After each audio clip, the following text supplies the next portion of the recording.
Berjumpa kembali dalam program Bakmi, Berita Keluarga Nurul Ilmi.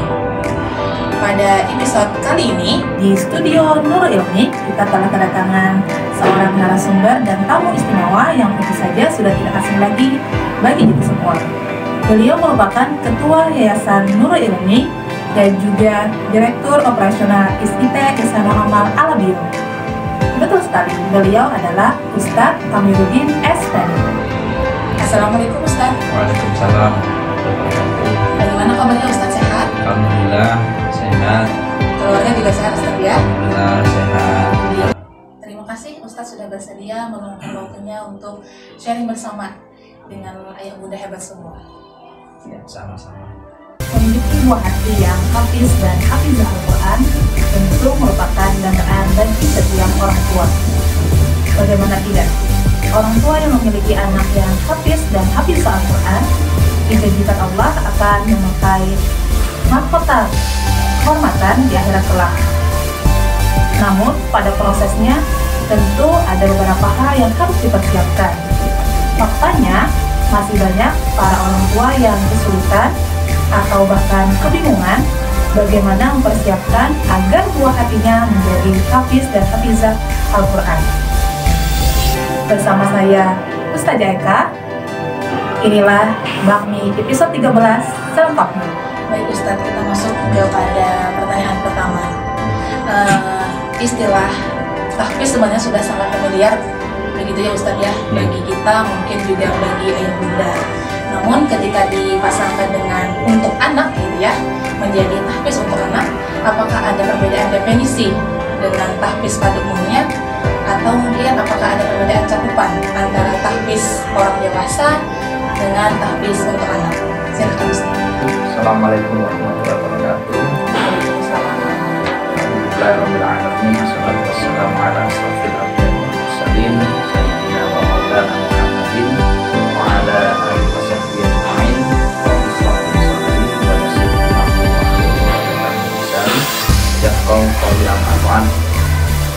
Baik, terima kasih atas undangannya ya acara Bakmi. Semoga kita semua diberkahi dan diberikan rahmat oleh Allah Subhanahu wa Ta'ala. Amin. Baik, yang bunda yang dirahmati Allah, menyambung ya, menanggapi pertanyaan dari Ustazah Eka, apakah ada perbedaan tahfiz yang ditanyakan tadi ya? Nah, sebelum kita menjelaskan lebih jauh, kita perlu memaknai dulu, mengetahui makna dari tahfiz itu sendiri ya. Nah, tahfiz itu sendiri kan maknanya kan penjagaan. Namun ketika kita mengkontekstualisasikan kepada tahfiz untuk anak, itu maksudnya apa? Yang maksudnya adalah sebuah proses ya, yang saya pahami itu sebuah proses untuk membiasakan anak itu terlibat dalam penjagaan Al-Quran, atau istilah gampangnya itu kita membiasakan anak-anak kita untuk terbiasa ikut menghafal. Nah, menghafal sendiri di sini kan adalah sebuah proses untuk menjaga berlangsungan Al-Quran itu, sehingga dalam pikiran anak, otak anak, hati anak itu isinya adalah Al-Quran. Nah, maka tentunya apa yang dihafal, apa yang dipelajari oleh anak-anak ini ya berbeda dengan orang dewasa. Kalau konteks tahfiz untuk anak itu, anaknya sekedar dibiasakan saja untuk membaca Al-Quran, kemudian mengulang-ulang bacaan Al-Quran yang itu bisa diambil dari langsung atau dipelajari langsung dari kedua orang tuanya atau ustadz-ustadzanya, atau mungkin dari murotal yang bisa kita terima atau bahkan intinya dia mengulangi bacaannya ya, seperti itu ya, menirukan apa yang dia dengar, mengucapkan kemudian. Jadi secara keseluruhan tahfiz untuk anak itu proses bagi anak untuk dibiasakan ikut menghafal itu ya. Berarti Ustaznya secara etimologi sama saja tahfiz itu artinya penjagaan. Hanya saja dalam konteks tahfiz untuk anak berarti adalah proses pembiasaan itu sendiri, gitu ya. bisa secara tasmiyah begitu Ustaz ya. Kira-kira begitulah. Jadi intinya prosesnya ini, proses penjagaan itu tentunya beda ya dengan orang dewasa. Kalau anak-anak ya harus dibuat semenyenangkan mungkin ya. Jangan sama kayak orang dewasa, bagaimana menghafal ala dewasa dengan ala anak-anak itu tentunya harus dibedakan. Karena anak kita ini nggak bisa dipaksa untuk duduk khusyuk seperti orang dewasa, tidak bisa. Makanya perlu metode, perlu strategi bagaimana membuat anak itu merasa nyaman, bahagia, bahkan dalam bermainnya pun ada Al-Qur'annya. Berarti boleh nyambi-nyambi aja dalam kegiatan bermainnya yang kerja. Jadi ketika mengajarkan tahfiz kepada anak itu, pastikan anak itu berada dalam kondisi yang nyaman ya hatinya. Karena ketika nyaman hatinya dia gampang menangkap sesuatu yang baru. Misalkan lagi main-main, bisa kita masukkan satu ayat ya, surat Al-Ikhlas. Ya bahasanya intinya begini ya, sepanjang yang kami lakukan, alhamdulillah kami juga ya. Kecil juga alhamdulillah kita biasakan untuk bersama-sama dikenalkan dengan Quran, hafalan. Dan ketika usia 0 sampai 2 tahun, atau bahkan 3 tahun itu cukup ayat itu jadikan sebagai kalimat-kalimat pengenal bagi dia. Bahkan ketika lagi asik main, kita kasih satu ayat sekali Ikhlas ya, qul huwallahu ahad. Ketika dia lagi main kan, lagi dia menirukan bisa. Ketika nonton TV pun bisa kita sampaikan di telinga, qul huwallahu ahad. Misalkan satu hari satu ayat saja, tapi diulang-ulang ya. Ketika dia main nonton TV atau lagi main apalah, atau mau tidur, atau ketika bangun tidur, ketika di jalan, itu diulang-ulang aja. Qul huwallahu ahad, qul huwallahu ahad itu dibuat, dikenalkan kepada anak ini sebagai kosakata baru dalam percakapannya. Artinya dalam pembiasaan tahfiz untuk anak ini tidak ada waktu khusus ya Ustaz ya? Kalau menurut saya sih itu karena yang kami alami ya, ketika kami mendidik anak-anak kami atau di sekolah ya, itu seperti itu. Jadi waktunya itu yang enjoy lah, yang nyaman, yang fun banget ya. Jadi jangan pas anak itu lagi nggak mood gitu, moodnya lagi kurang baik dikajak nggak masuk lah. Jadi fleksibel saja lah waktunya kalau menurut saya. Jadi perbedaannya dengan tahfiz orang dewasa Ya, orang dewasa nggak bisa lah jadi kayak anak. Iya, iya. Kalau bahasa banyak harus pokulinah kalau orang dewasa itu. Kemudian Ustaz mengambil dari pernyataan tadi kan harus dibiasakan sedini mungkin, kemudian konsisten mungkin ya. Jadi begitu kalau dari itu bisa ditarik gitu ya suatu kesimpulan sementara bahwa sebenarnya tahfiz itu harusnya dilakukan di rumah gitu ya. Kadang-kadang kita salah persepsi atau mungkin ingin instannya saja, lalu kita masukkan anak kita ke rumah tahfiz ataupun yang sejenisnya begitu. Kita lupa nih bahwa sebenarnya yang di rumah yang sebetulnya yang anak itu lebih lama, lebih mudah jika dilakukan tahfiz. Lalu pertanyaannya Ustaz, manfaatnya apa saja jika kita program tahfiz itu kita laksanakan justru diawali di rumah? Ya, jadi benar yang sampaikan ini. Keberhasilan tahfiz itu sebenarnya justru sebenarnya di rumah. Kalau di tempat-tempat tahfiz, rumah tahfiz atau di sekolah itu hanya sarana pendukung aja sebenarnya untuk membuat dia bahagia. Itu kalau yang kami amati ya, kami lihat, kami teliti anak-anak itu ya tempat berkawan, berinteraksi saja untuk menguatkan semangat dia aja untuk menghafal. Karena dia ketika di sekolah atau di rumah tahfiz dia bertemu dengan anak-anak yang memiliki frekuensi yang sama, memiliki kegiatan yang sama, sehingga ada penyemangat dari teman-temannya itu. Oh iya, kamu menghafal Quran juga iya. Ya, itu. Namun yang paling besar itu yang kunci suksesnya dia di rumah. Pembiasaan dia di rumah itu tergantung dari pembiasaan orang tua sebenarnya. Karena kan ada rumus sederhana kan, anak-anak itu ada pakar pakar psikolog itu mengatakan istilahnya begini, children see, children do. Anak-anak itu melihat, anak-anak itu menirukan. Jadi Jadi anak-anak itu tidak akan pernah dulu ya menirukan apa yang dilakukan oleh orang tua. Tapi anak-anak bisa keliru mengucapkan apa yang diucapkan oleh orang tuanya. Jadi role model utama itu sebenarnya di rumah. Jadi tahfiz itu tidak bisa instan. Jadi kita perlu kebersamaan, ya perlu kesepakatan. Jadi di rumah tetap orang tuanya juga memberikan contoh ya kepada anak ini untuk sama-sama menghafal. Ya minimal misalkan kita menghafal karena ini Al-Fatihah ini ya sering-sering lah bacakan Al-Fatihah di rumah kepada anak. Ada pertanyaan, kalau nggak hafal gimana Ustaz? Ya udah cari tangan bisa. Sekarang lebih mudah ya Ustaz ya. Iya, mudah. Tapi yang jelas role modelnya itu adalah di rumah. Karena kalau kita menginginkan anak kita menjadi seorang hafiz atau hafidhah, sementara yang kita lakukan di rumah itu contoh-contohnya kalau di luar itu semua ya akan bergeser nih. Kontradiktif ya Ustaz. Iya, akan bergeser kata namanya pikirannya anak ini. Kan kegiatannya pun bisa berbeda dari cita-cita kita, tapi selaras dengan apa yang dilakukan atau oleh orang tuanya. Mungkin punya anak hafal Quran, tapi di rumah orang tuanya sukanya nonton HP, ya kan, di prime time nonton HP aja terus.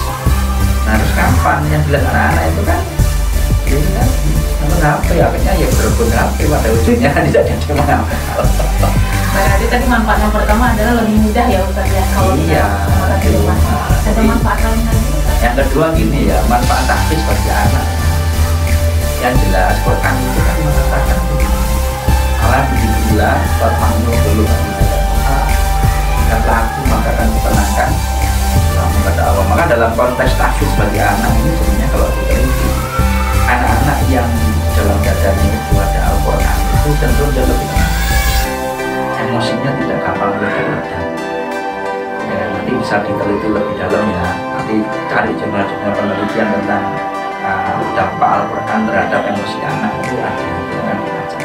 Jadi intinya kalau merujuk dalam Quran itu kan Allah sudah jelas mengatakan seperti itu. Nah, membaca Quran itu kan bagian dari kegiatan zikir sebenarnya. Makanya ketika kita mulai mengajarkan anak-anak untuk berzikir dengan membaca Quran, insya Allah anak-anak kita akan lebih stabil, emosinya lebih stabil. Yang kemudian kalau emosi anak ini stabil, kita enak mengajak komunikasi mereka. Nah itu yang kita lihat, yang kita rasakan perbedaan anak-anak yang ada Qurannya dengan anak yang kurang ada Quran. Itu anak-anak emosinya lebih stabil. Coba kalau kita lihat ya, belajar rapi-rapi Quran di televisi atau ada televisi komunikasi gitu, si Ahmad itu ya, karena itu masih usia berapa? 10 tahun tapi terlihat berwibawa, tenang. Ya, sama dengan anak-anak itu kan, anak-anak kalau ada hafalan Quran, ya keluarganya Quran itu dia cuma menyenangkan. Ini menjadi korota, itu penyejuk mata. Saya yakin loh kalau ditanyakan kepada semuanya, kalau disuruh memilih lebih milih mana, lebih senang mana, anak pulang kerja mendengarkan anak-anak itu melakukan Quran atau menyanyikan dangdutan. Secara teoritis memilih ya Al-Quran Ustaz. Kalau dirasakan loh ya, kita capek-capek nih pulang kerja terus lihat anak dangdutannya atau karaokean, coba dirasakan, dengarkan anak ngaji atau dengarkan anak menyanyi itu. Tentu saja mengaji Ustaz. Nah, ya, seperti itu. Itu kan manfaat yang bisa kita rasakan sebenarnya kalau kita mengajarkan tahfiz ya, sejak dini kepada anak itu. Yang jelas emosinya lebih stabil. Yang kedua, menyenangkan dilihat itu, bahkan didengar pun menyenangkan lah. Nah, saya kira itu bisa dibuktikan aja. Ya, berarti imbasnya nanti berefek juga ya Ustaz ya dalam kedamaian di rumah. Iya. Ya. Karena kadang ada anak yang susah dibilangin begitu. Karena mungkin belum melaksanakan ya seperti yang dilaksanakan oleh Ustaz tadi. Iya, jadi kan Rasulullah mengatakan hiasilah rumahmu dengan Al-Quran. Maka jangan biarkan rumahmu menjadi kuburan, kata Nabi itu kan. Walaupun rumah mewah ya kan, tingkat 2 atau 3, tapi iya itu seperti kuburan. Kayak rumah kecil tapi di dalamnya isinya penuh dengan Al-Quran, itu ada keberkahan. Kan Quran itu Al-Quran Karim, Quran itu kan mulia, memuliakan tuh. Ya, makanya rumah apa namanya, rumah yang di dalamnya ada Qurannya itu juga insya Allah akan diberkahi oleh Allah. Seperti itu ya. Terus saya tadi tertarik sekali dengan statement Ustaz barusan bahwa jika ditanyakan kepada orang tua mau pilih yang mana, anak yang ngaji atau dangdutan gitu ya, mungkin umurnya akan menjawab mengaji gitu kan. Cuman kendalanya Ustaz di lapangan kan tidak semua orang tua paham dan tahu bagaimana metode-metode menghafalkan Al-Quran bagi si buah hati begitu. Mungkin Ustaz bisa share apa saja metode yang bisa kita lakukan untuk buah hati. Baik, sebenarnya ada metode yang sering ya dipakai oleh kebanyakan orang tua, dan kami juga menggunakan itu. Selain kita juga mentalaki sendiri ya, anak kita itu mengajar langsung. Kami kalau kebetulan kalau kami di rumah memang saya sendiri yang sering mengajari anak-anak kami ya. Selain juga ibunya juga bantu, tapi lebih banyak saya melakukan itu. Dan ini sikonnya bisa berbeda kepada orang tua jika ada yang belum bisa ngaji, itu pertanyaannya gimana. Dan sekarang ini sudah banyak fasilitas yang bisa dipakai sebagai alat bantu. Contohnya misalkan seperti ada tuh speaker yang bentuk speaker yang dalamnya itu sinyal Quran 30 juz. Bahkan di kami sendiri di metode yang kami pakai itu kan wafat evolusi otak kanan. Jadi belajar Quran menyenangkan dengan otak kanan, menghafal tanpa menghafal, itu metodenya begitu. Nah itu sebenarnya cukup diputarkan saja ya, anak itu dengan didampingi oleh orang tuanya, dengan salah ya didampingi, tetap didampingi, jangan diputarkan aja terus anak dibiarkan. Oh enggak bisa, anak bisa lari atau tidak fokus, hilang fokusnya dengan yang lain. Tetap orang tua ada mendampingi walaupun 5 menit saja, 5 menit, tapi kalau istiqomah kena terpaki 5 menit, siang 5 menit, atau sore 5 menit, sebelum tidur 5 menit saja. Karena kalau kita melihat rata-rata 5 menit itu sudah gagal fokus dah anak-anak ini. Tapi kalau 5 menitnya dikali, misalkan 3 waktu ya 5 menit dengan waktu yang berbeda, insya Allah ada 15 menit yang bisa kita masukkan ke dalam otak anak. Ya, kosakata, lantunan Al-Quran ya, kita dari yang pendek-pendek dulu aja, kita dari juz amma ya. Kalau yang diulang-ulang itu kan ada di murattal itu, jangan cuma amma yatasaalun itu diulang-ulang 5 kali itu ada. Ulang-ulang. Nanti kita bisa belajar bersama-sama. Jadi orang tuanya pun ikut-ikutan menirukan apa yang didengar, orang tuanya menirukan. Jadi anak-anaknya juga diajak. Jadi ada proses di sini ya. Satu, proses belajar bersama. Yang kedua, orang tua memberikan contoh. Nah, yang ketiga, orang tua mengajak. Jadi begitu. Jadi kalau proses memberikan menjadi bersama-sama ya melakukannya, kemudian menjadi modelnya, kemudian mengajak, dan itu anak kan melihat kan, oh iya mama juga begitu, bapak juga begitu, ayah juga begitu, ya aku juga. 5 menit saja itu dibiasakan tiap hari dengan kita menirukan ulang murattal yang kita putar di lewat speaker atau di HP juga bisa kan, dicari aja sekarang banyak kok, ya kopian MP3 juga banyak. Nah itu bisa didengarkan, diulang-ulang, diputar di rumah, dan kita juga harus ikut. Catatannya itu harus ikut. Enggak, ya kita harus ikut bersama-sama lah. Kalau untuk pengulangannya sendiri, Ustaz, apakah ada batas maksimal berapa kali ulang begitu atau bagaimana? Fleksibel saja. Kalau anak-anak itu 5 kali diulang itu sudah nyambung. Ya, yang tidak nyambung ini bapak ibunya biasanya. Karena memori anak kan masih punya kosong. Iya, yang 10 kali diulang kadang kan masih apa ya, lupa lagi. Ya makanya itu kan kalau anda perlu alat bantu lah, pakai alat bantu. Kalau kita bisa mengajar langsung, kalau kita bisa ngaji nggak apa lebih bagus lagi, karena kita langsung menjadi model realnya. Tapi kalau kita belum bisa ngaji ya bisa pakai alat bantu, nggak apa-apa, dengan catatan kita juga ikut sama-sama belajar, mendengarkan dan mengulangi, kemudian diulang-ulang. Hanya 5 kali itu anak-anak nyambung sudah. Misalkan amma yatasaalun di pagi hari ya itu 5 kali diputar, amma yatasaalun, amma yatasaalun 5 kali. Di siang putar itu lagi amma yatasaalun, amma yatasaalun, ini seperti itu. Nanti malam putar lagi sebelum tidur. Coba kalau sehari cuma seayat 30 hari 30 ayat nggak nyadar, hafal nanti itu anak itu An-Naba 1 bulan setengah. An-Naba itu berapa ayat? 40 ayat kan? 40 hari selesai. Ya, ulang-ulang. Apalagi media-media. Saya masih ingat anak saya dulu yang pertama ketika anak saya nomor 1 dulu itu waktu TK ya, TKA. TK itu kan karena dia ini kecenderungannya kan auditory sama visual ya. Jadi kita buat dia di komputer itu kan ada yang video-video sama mengaji itu kan. Dia suka planet-planet kan, itu ada Nabak satu, Al-Mulk juga gitu dulu. Yang pertama kali dia suka dulu itu Al-Mulk, surah Al-Mulk gitu kan. Itu ada videonya itu di YouTube banyak karena dia suka planet-planet itu. Nah dia dengar, dia melihat itu, lihat planet-planet sambil ininya juga dengar. Tidak terasa itu seminggu hafal ya. Jadi kita tertarik aja jadi manfaatnya untuk Ustaz. Iya, jadi kita melihat kecenderungan anak-anak ini visual. Ya sudah, ya kita pakai media karena alat itu kan pada dasarnya diciptakan untuk mempermudah pekerjaan. Nah daripada kita susah-susah kan, lebih baik yang mudah. iya, daripada kita merancang video sendiri, mendesain video sendiri kan susah. Nah nyari aja di internet banyak, buka YouTube, ya udah kita sama-sama nonton di situ. Nah, jadi itu pengalaman kami ngajari anak yang nomor 1 itu begitu.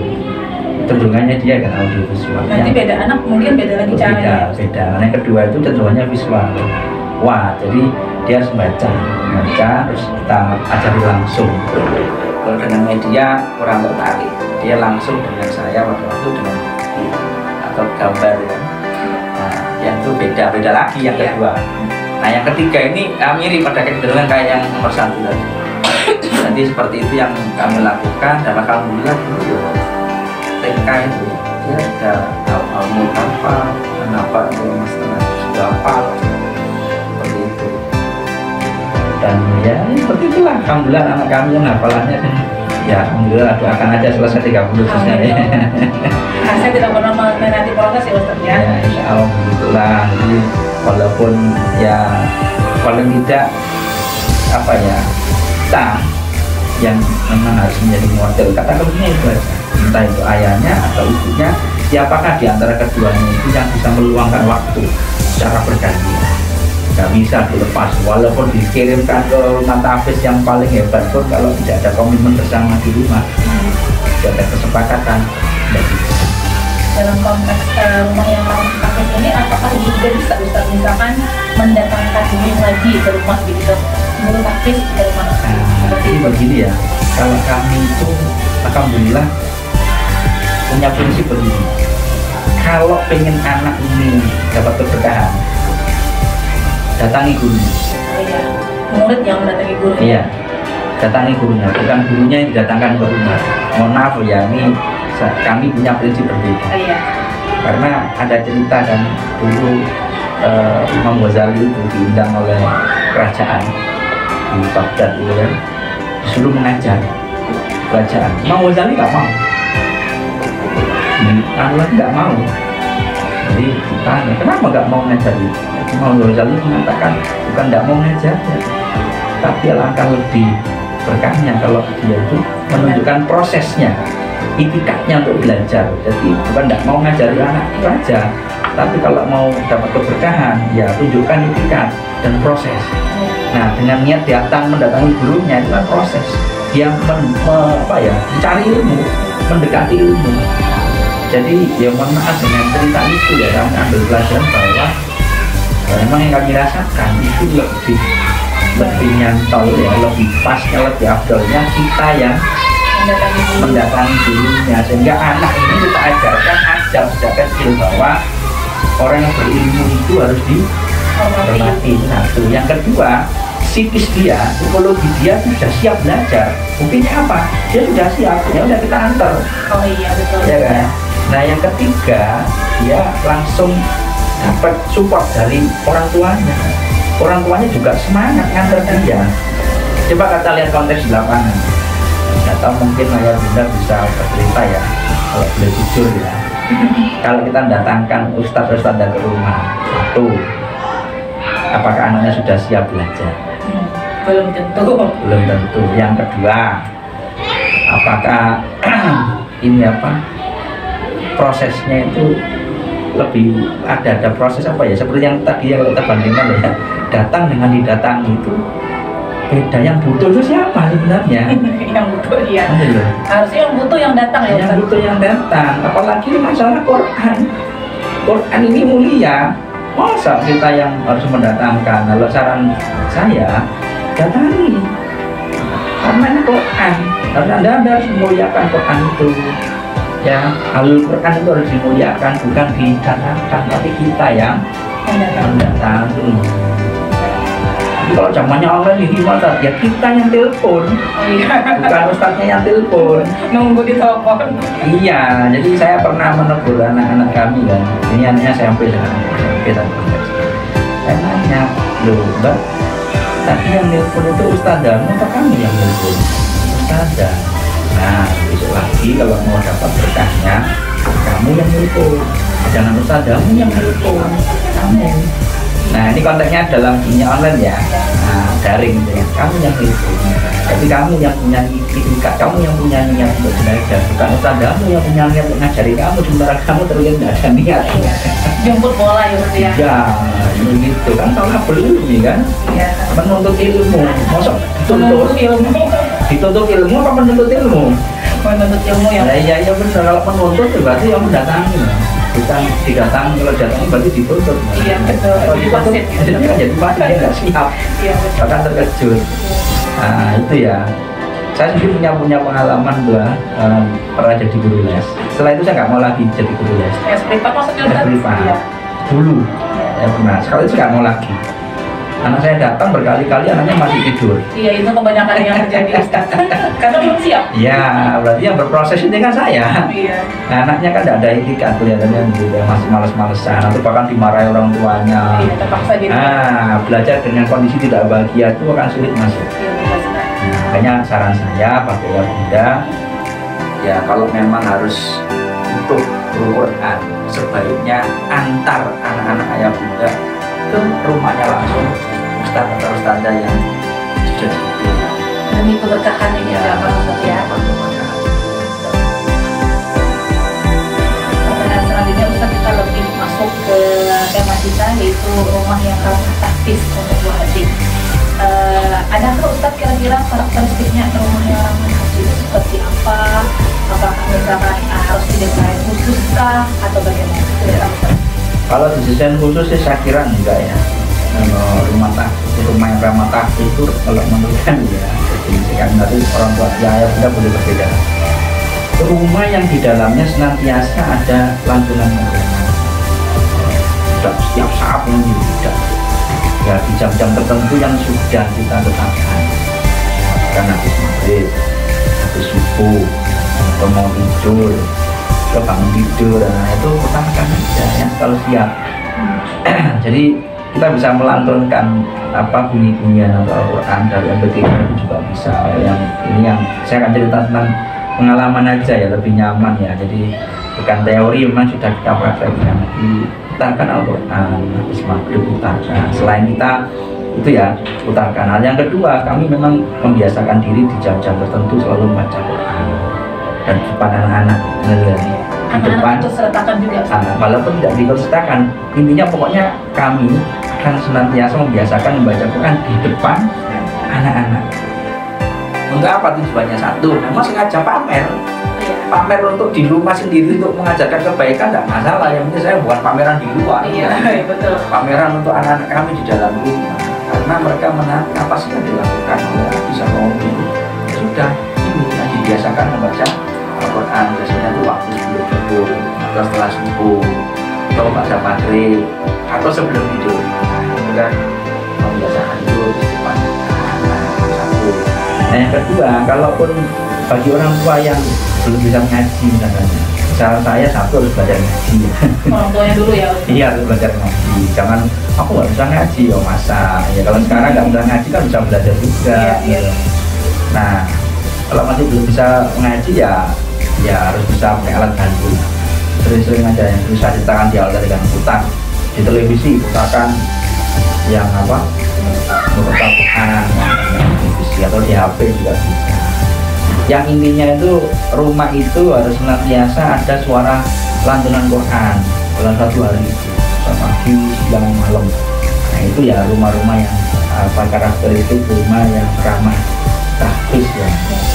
Nah kurangi sebisa mungkin suara-suara yang di luar itu, ya musik-musik gitu kan. Bukan kita nggak boleh bermusik, tapi kalau musik-musik sekarang ini kan lebih banyak musik dewasa yang seperti apa oleh anak-anak, sementara lagu anak-anak itu kan kurang sekarang, bahkan jarang menciptakan sekarang ini kan. Ya ada sih, misalkan kalau film-film kartun Islam itu ada, tapi edisinya terbatas. Nah kita upayakan aja mereka untuk bahasanya kalau dicegah memang susah ya, tapi paling tidak diseimbangkan. Misalkan saya kasih contoh, ada kan misalkan Diva mengaji kartun itu kan, ada juga Riko mengaji, ada juga yang dari Malaysia apa itu Umar Hana kan, Umar Hana itu yang sering, jadi karena sering kita, walaupun kadang-kadang mereka nonton yang lain pada akhirnya, itulah nonton yang lain kita juga nggak bisa melarang ya. Tapi paling tidak awalannya tetap tontonan Islam, nah, baru itu yang lain, itu pun dengan bimbingan orang tua. Sampai hari ini pun kami masih mengawasi anak-anak walaupun sudah SMP ya, SMP kelas 9 atau kelas 8, satunya masih TKA ya. Jadi kalau lagi nonton pastikan habis maghrib itu di ruang tamu kita kumpul ya, kumpul di ruang tamu, jadi kita tahu apa yang mereka lihat. Jadi nggak ada yang disembunyikan, kamar sembunyi itu pintu nggak bisa. Harus ada kesepakatan di rumah habis maghrib duduk di depan ruang tamu bersama-sama, dia main bersama, nonton ya bersama, jadi hadirkan kebersamaan untuk melihat sesuatu yang lain. Berarti mudah ya sebenarnya saja ya, prakteknya cuma sering mengantunkan ayat Al-Quran. Mudah memang dan sederhana, namun tidak sesederhana itu. Iya. Perlu komitmen Antar suami istri juga. Ya, kesepakatan dengan anak-anak juga begitu. Jangan sampai kita nggak ada kesepakatan.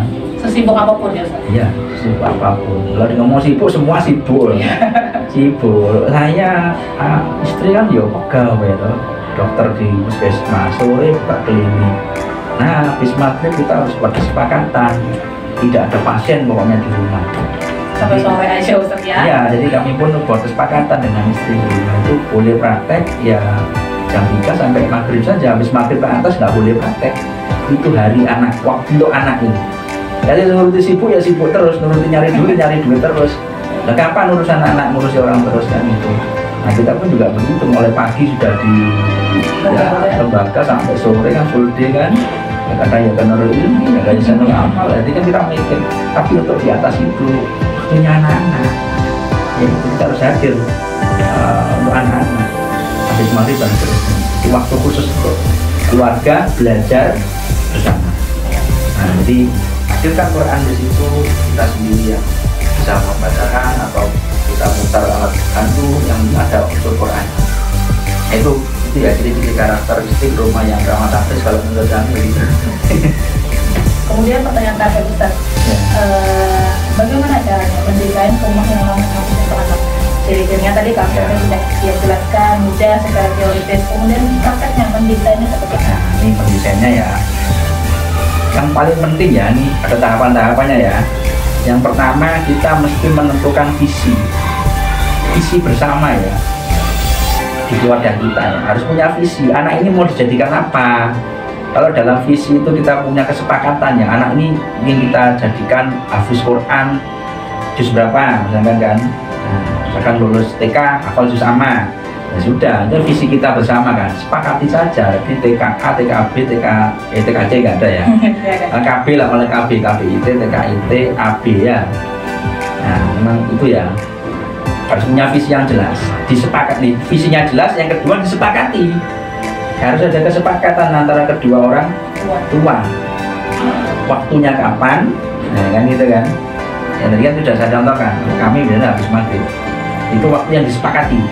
Sehingga tidak boleh ada pekerjaan di jalan. Harinya apa? Ya Senin sampai Sabtu.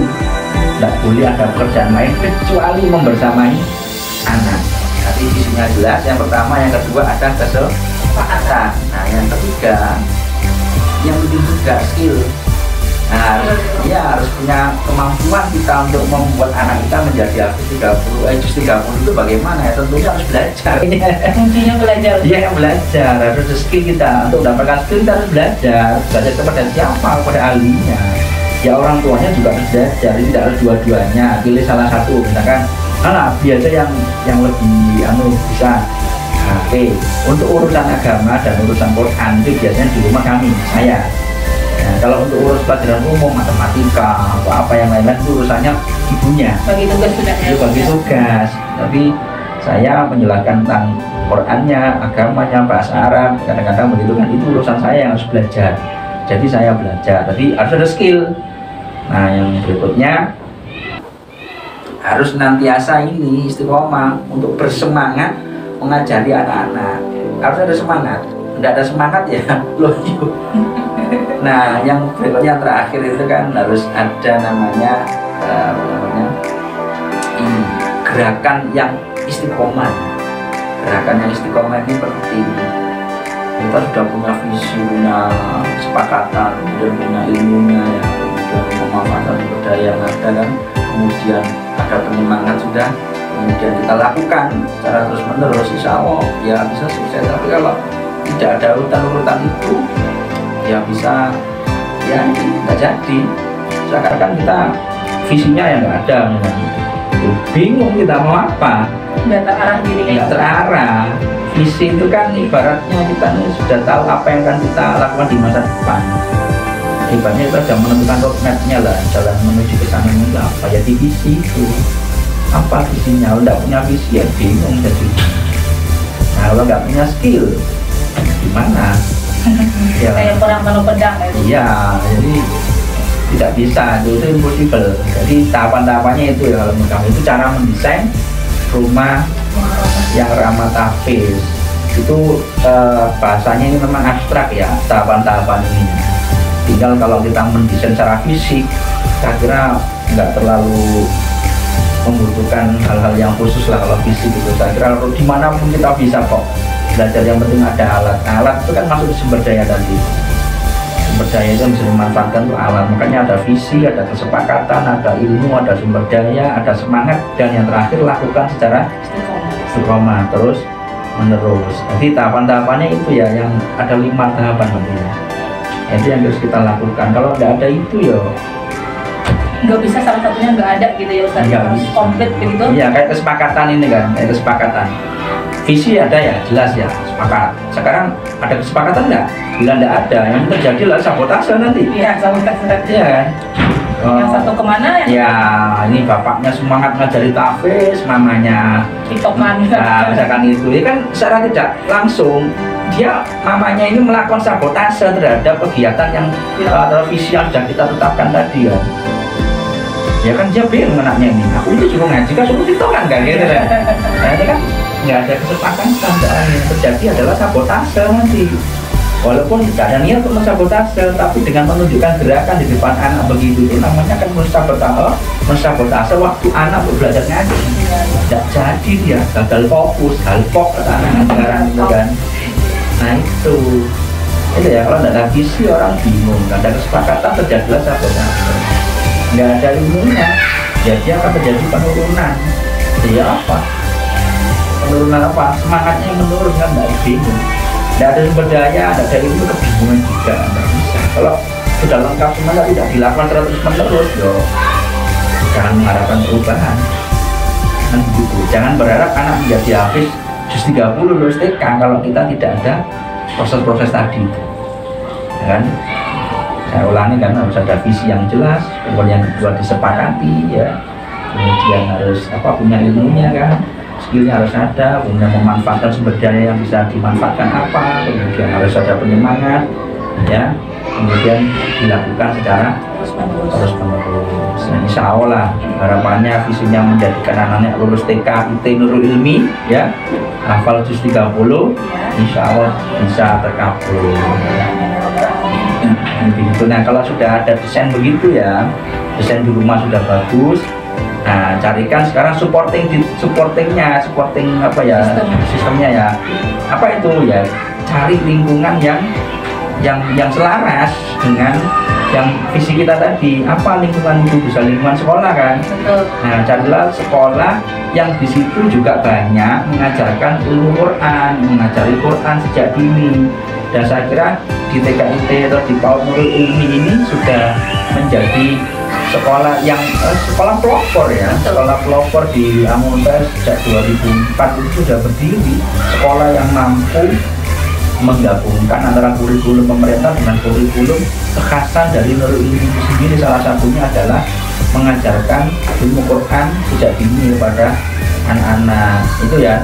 Jadi seperti itu, kalau mau anak-anaknya hafal Quran minimal 30 ya Nurul Ilmi tempatnya. Iya betul, itu tagline-nya. Iya, Carikan supporting sistemnya sekolah yang memang sesuai dengan visi kita di rumah. ya, insya Allah Nurul Ilmi jawaban. Betul sekali. Terakhir Bapak, closing statement dari Bapak Ya. sebelum kita akhiri perbincangan kita pada hari ini. Jadi apapun yang kita inginkan itu kan, kalau kita bicara tentang kesuksesan ya, karena pendidikan itu kan tidak lepas dari 3 hal. Yang pertama itu yang di rumah. Di rumah itu ya tadi sudah saya jelaskan, harus punya visi yang jelas ya. Terus visi itu disepakati, kemudian ada ilmu yang harus dicari ya, kemudian ada penyemangat, manfaatkan sumber daya yang ada dan lakukan secara terus.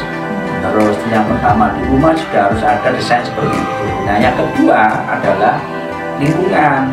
Nah carilah lingkungan tempat belajar anak yang selaras dengan visi kita di rumah. Apa itu ya, kalau anak ingin hafal Quran, bisa ngaji ya kan. Saya yakin ayah bunda ingin anaknya fasih baca Quran kan, ingin anaknya hafal Quran kan, ingin anaknya karakter atau akhlaknya baik kan. Nah makanya carilah sekolah yang sevisi dengan visi kita yang ada di rumah, dan itu insya Allah kalau PAUD itu Nurul Ilmi tempatnya di Amuntai ya.